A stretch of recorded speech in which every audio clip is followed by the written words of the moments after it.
तर विद्यार्थी मित्रांनो मैत्रिणींनो, फायनली काल झालेली कंबाईंड ग्रुप बी पूर्व परीक्षेची आन्सर की एमपीएससीने आपल्या वेबसाईटवरती अपलोड केलेली आहे. ती सगळ्यांनी डाउनलोड करायची किंवा आपल्या टेलिग्राम चॅनलवर किंवा आपल्या व्हॉट्सअप चॅनलवर देखील ती टाकलेली आहे. तिथून ती डाउनलोड करायची आणि सगळ्यांनी आजच्या आज आपला स्कोर चेक करायचा आहे. बिलकुल बरेच विद्यार्थी घाबरतात, आज नाही उद्या, उद्या नाही परवा मी स्कोर चेक करते वगैरे. नाही, आजच सगळ्यांनी चेक करायचा आहे.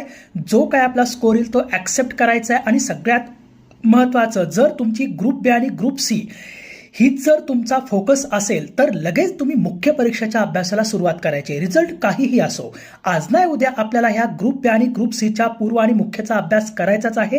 तर आत्ता स्टार्ट करायचं. त्या विद्यार्थ्याच्या पंक्तीमध्ये तुम्ही बसू नका जे विद्यार्थी असा विचार करतात की रिझल्ट आल्यानंतर बघू, मग रिझल्ट आला तर मी मुख्य परीक्षेचा अभ्यास करतो, नाही तर परत पूर्व. असं नसतं.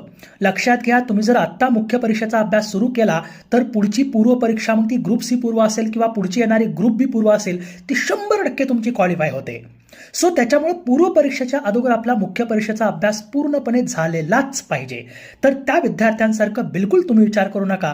तुम्ही पॉझिटिव्ह राहा आणि आता मुख्य परीक्षेच्या अभ्यासाला चांगलं लागा आणि मुख्य परीक्षेचा अभ्यास करत कंबाईंड ग्रुप सीच्या पूर्व परीक्षेवरती लक्ष द्या.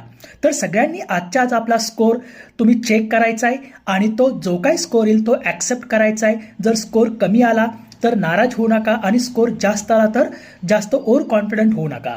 तर सगळ्यांनीच काय करायचे, मुख्य परीक्षेच्या अभ्यासाला सुरुवात करायची. आणि ज्यांचा स्कोर कमी येईल त्यांनी थोडं स्वतःला सेल्फ ॲनालिसिस करायचं आहे की माझे नेमके काय काय चुका झाल्या, का चुका झाल्या, कशामुळे चुका झाल्या, माझी रिव्हिजन कमी पडली का, माझे PYQ सॉल्विंग क्वेश्चन सॉल्विंगची प्रॅक्टिस कमी पडली का, माझी टेस्ट सिरीज किंवा मी टेस्ट सिरीज लावली नव्हती त्याच्यामुळे मला असा फायदा नाही झाला का. तर सगळ्यांनी एक गोष्ट लक्षात ठेवायची, अभ्यास प्लस त्याच्यावरती रिपीटेड रिव्हिजन प्लस क्वेश्चन सॉल्विंगची प्रॅक्टिस आणि टेस्ट सिरीज ही मस्ट आहे. आता ग्रुप सीच्या पूर्व परीक्षेसाठी सुद्धा सगळ्यांनी काय करायचे, टेस्ट सिरीज जॉईन करायची. त्याचा 100% तुम्हाला खूप फायदा होतो. ज्या विद्यार्थ्यांचा रिझल्ट आलाय त्यांना विचारा, तो प्रत्येक विद्यार्थी तुम्हाला सांगेल की मी 1 टेस्ट सिरीज किंवा मी 2 टेस्ट सिरीज लावल्या होत्या.